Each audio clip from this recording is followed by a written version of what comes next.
वक्तव्य केलेलं होतं, जर बंजारा समाजाला आदिवासी आरक्षण दिलं गेलं तर पहिला राजीनामा देणारा व्यक्ती मी असणार, असे एक ठाम वक्तव्य केले होते। आता तुमच्या समाजाचे आंदोलन होणार आहेत का रस्त्यावरती? आता बघा, प्रत्येक तालुक्यामध्ये, पूर्ण महाराष्ट्रामध्ये प्रत्येक तालुक्यामध्ये आरक्षण बचाव मोर्चा आमच्या प्रत्येक तालुक्यामध्ये आहे।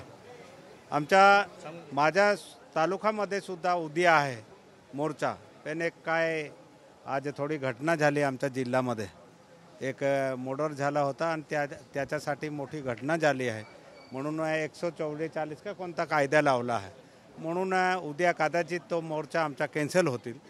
पण आम्ही ठरवलं आहे का महाराष्ट्रातला शेवटला तालुक्यापासून तर राज्य लेवलपर्यंत आमचे वेगवेगळे तारखा घेतली आहे आणि त्या पद्धतीने आमचा मोर्चा होतील। आमच्या नंदुरबार जिल्ह्याचा मोर्चा आम्ही 7 तारखेला आयोजित केला आहे, कारण 7 तारखेला आम्ही पूर्ण आदिवासी समाज, ते कर्मचारी असेल, सगळे मिळून आम्ही तिथे मोर्चा काढणार आहे।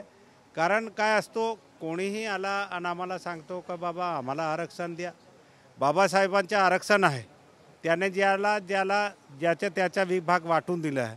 पण कोणीही आता तुम्ही सांगता तसं मुद्दाम भानगड करता का, मुद्दाम राजकारण करता का, होऊ शकतो, पण प्रत्येकाला का वाटून राहिलं का आदिवासीमध्ये यायचं?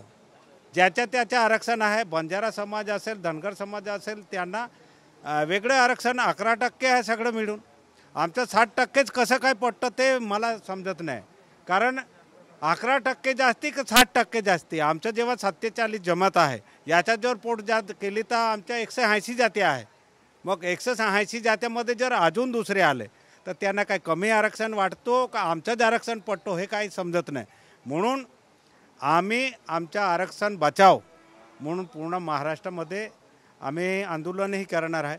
कारण आज जे सर्व आमच्या समाजाचे वेगवेगळे संघटन आहे, ते सर्व संघटनाचे अध्यक्ष आमचे जिरवड साहेब असेल, गावित साहेब असेल, नामटे साहेब असेल, जे जे आहे आमच्या जुने भुसारा साहेब असेल, हे सगळे आम्ही बसून एक आज हे चर्चा केली की बाबा आपल्याला पुढे रणनीती कशी करायची। आपलं आरक्षण आपण बघा, कोणत्याही समाजाचा आरक्षण कोणी मागत असेल तर आम्ही वाचवण्यामध्ये आम्हीही सक्षम आहे। आणि मी बोललो आहे ना का जर असं झालं तर मी सरकारमधून बाहेर पडेल, ते मी बोललो आहे। परंतु ही जी मागणी होते बंजारा समाजाला आदिवासी आरक्षण द्यावं, या सगळ्यामध्ये काही ओबीसी नेते देखील समर्थन या वक्तव्याचं करताना पाहायला मिळतात। बघा, कोण काय बोलतो ते याच्यावर आम्हाला जायचं नाही। आम्हाला एज आहे का ते आमच्या आरक्षण घेऊ शकत नाही, ते गेजेटमध्ये काहीच तथ्य नाही, पण ते सांगताय त्या गेजेटमध्ये आम्ही एक आदिवासी आहे, पण आदिवासी एक ठिकाणी उल्लेख नाही, म्हणून आम्हालाही माहिती आहे ते काय आमचं आरक्षण घेऊ शकत नाही। पण आम्ही ते घेऊ शकत नाही म्हणून गुपचूप बसणार नाही, आम्हीही त्याच पद्धतीने जाणार आहे। कोणी कितीही विरोध केला तरी आम्ही सक्षम आहे। आम्ही आदिवासी आता काय डोरफोक नाही, आम्ही लढणारे आहे।